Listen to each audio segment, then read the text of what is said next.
dengan alamat pemilu2024.kpu.go.id yang beralamat server di Xinjiang, Taobao, China itu. Ini yang beroperasi, itu bukan Sirekap. Silahkan cek di Sirekap, itu namanya alamatnya di sirekapweb.kpu.go.id. Itu tidak berfungsi dan itulah yang beralamat di Singapura. Masuknya suara itu diatur. Sudah masuk tapi belum masuk ke rekap. Kenapa? Dia mempertahankan yang 02 tinggi dulu, dimasukkan dulu. Lalu yang 01 atau 03 ini ditahan dulu. Angka 1 TPS itu bisa menambahkan angka pada 02 136.118. KPU jelas terlibat, iya.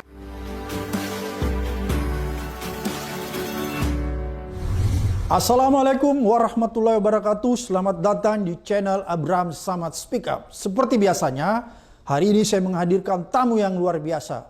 Beliau ini adalah Muhammad Agus Mahsun, ahli IT yang menemukan 54 juta DPT siluman atau DPT yang bermasalah.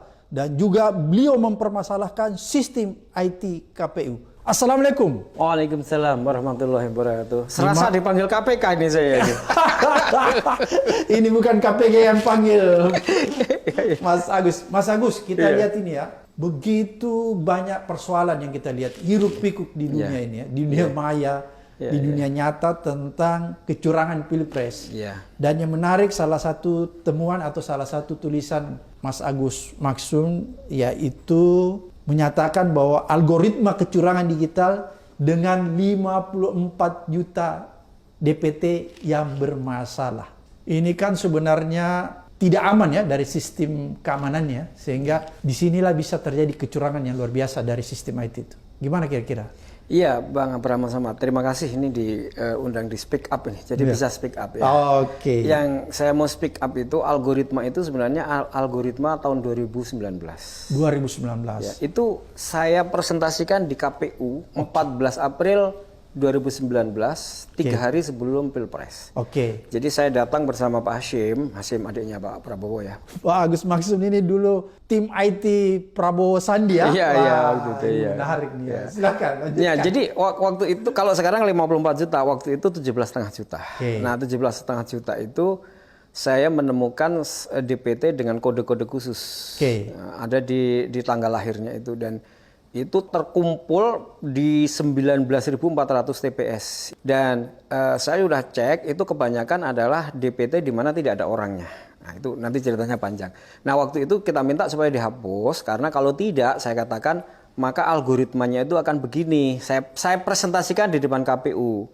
Pak KPU, kalau ini tidak Anda hapus dan 17,5 juta DPT ini menghasilkan surat suara dan kita tidak tahu sekarang berada di mana, beredar, maka yang terjadi adalah nanti akan ada klaim kemenangan melalui quick count.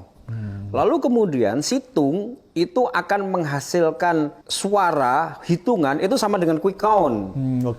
Lalu kemudian lapangannya itu nggak sama antara quick count sama situng yang waktu itu nggak akan sama. Nah, 17,5 juta inilah beredar di mana nanti dia akan menyesuaikan masuk kepada kotak suara melalui hitung manual berjenjang. Nah, 17,5 juta itu ada kode-kodenya. Jadi misalnya dia untuk menang itu dia butuh 10 juta, maka dia tinggal query tarik 10 juta, maka dia tinggal 10 juta itu ada alamatnya di TPS mana. Surat suara itu udah dicoblos-coblos dengan konfigurasi ini ada di satu kotak suara. Tinggal kotak suara itu dioperasi selama 1 bulan, kan waktunya 1 bulan. Jadi itu penyesuaian. Nah, yang sekarang ini lebih parah. Karena bukan 17,5 juta, tapi ada 54 juta. DPT ya. Ya, tetapi 54 juta itu KPU kali ini tidak menyertakan NIK, KK, dan tanggal lahir. Sehingga kode-kode yang saya temukan itu udah nggak ada lagi. Disembunyikan oleh KPU. Disembunyikan kodenya. Kodenya masih ada, saya yakin masih ada, tapi disembunyikan. Karena kan udah kita bongkar tuh di 2019. Nah, maka kemudian sebenarnya saya meminta kepada KPU 54 juta itu tolong ini divalidasi dan diverifikasi. Ini ada bermasalah. Masalahnya adalah satu, usia di bawah 17 tahun. Itu ada 16 tahun, ada 14 tahun, ada 4 tahun, ada 0 tahun. Nah, Lalu kemudian orang usianya di atas 100 tahun, tapi ada sampai 1030 tahun. Iya.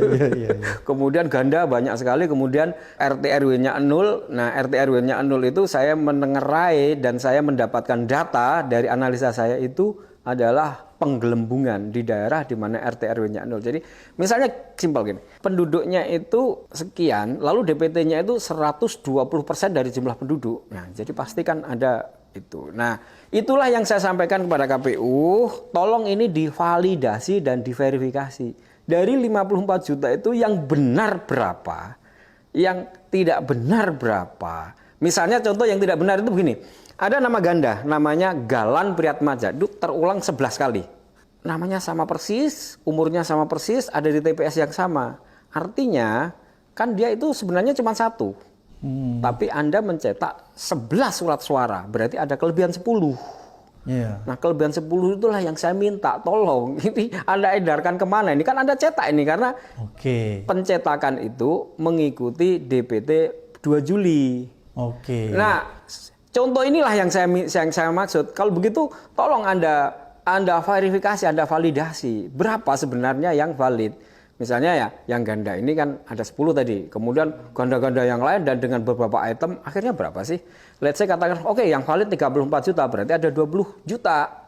Oke, berarti DPT-nya tolong dong dikurangi dari 204 juta, coba menjadi 184 juta. Lalu 20 juta surat suara yang Anda cetak itu, jangan Anda edarkan. Mana? Kita musnahkan. Kenapa? Loh kalau enggak, maka algoritmanya saya nyatakan begitu. Nanti itu hari H pasti akan ada klaim kemenangan melalui quick count. Lalu kemudian diikuti oleh situng yang sekarang bernama Sirekap. Karena saya sudah investigasi Sirekap itu. Dan investigasi saya kepada KPPS itu menunjukkan sampai H-6 Sirekap itu tidak berfungsi. Oke, jadi Sirekapnya belum berfungsi. Tidak berfungsi. Nah, itu panjang ceritanya. Kenapa tidak berfungsi? Satu, saya melakukan investigasi dan kemudian KPPS itu mencoba itu dia aplikasinya berbentuk APK. APK itu aplikasi yang tidak siap. Kalau sudah siap itu kan mestinya ada di Play Store atau di Apple Store atau PWA kan gitu. Ada APK. Yang kedua, ketika mereka mencoba errornya banyak sekali. Jadi dia belum mengalami proses namanya UIT, User Acceptance Test, itu belum. Sehingga kemudian saya berkesimpulan, ini kalau si rekap di hari H menghasilkan angka, pasti dia angka simulasi. Saya sampaikan begitu. Di podcast tanggal 13. Nah, simulasinya itu pasti mengikuti quick count. Nah, yang terjadi adalah si rekap memang tidak berfungsi akhirnya. Yang berfungsi itu situng 2019 difungsikan sebagai si rekap dengan alamat pemilu2024.kpu.go.id yang beralamat server di Xinjiang, Taobao, China itu. Jadi ini yang beroperasi itu bukan Sirekap tapi Situng 2019. Tapi orang kemudian menyebutnya Sirekap. Kalau mau tahu silahkan cek di Sirekap, itu namanya alamatnya di sirekapweb.kpu.go.id. Itu tidak berfungsi dan itulah yang beralamat di Singapura. Yang servernya ada di Alibaba juga Singapura tapi data centernya. Tapi yang Situng difungsikan sebagai Sirekap beralamat di pemilu2024.kpu.go.id, itulah yang berfungsi. Yang itu beralamat di China itu, di Taobao, perusahaan yang namanya Taobao. Itu anak perusahaan grupnya Alibaba, miliknya Jack Ma. Nah, kita kan tahu Jack Ma itu direkrut oleh Pak Jokowi sebagai penasihat e-commerce. Saya kira kita semua tahu kan gitu. Nah, ini kan yang menggegerkan juga ini. Oh, kenapa kok bisa pakai server yang ada di China? Padahal ada peraturan kalau webnya pemerintah ya, atau BUMN atau lembaga-lembaga negara itu nggak boleh. Harus di Indonesia. Karena di Indonesia juga sudah ada data center dan cloud service yang kelasnya itu sudah kelas tertinggi dunia, sekelas Google lah, namanya Tier 4. Jadi sudah sangat memadai, nggak ada alasan dia menggunakan di sana gitu. Itu. Jadi kalau menurut Bung Maksum, apa sebabnya sehingga dia menggunakan server di Cina? Satu, kemungkinan karena algoritma di situ. Algoritma di situ tadi kan ada quick count.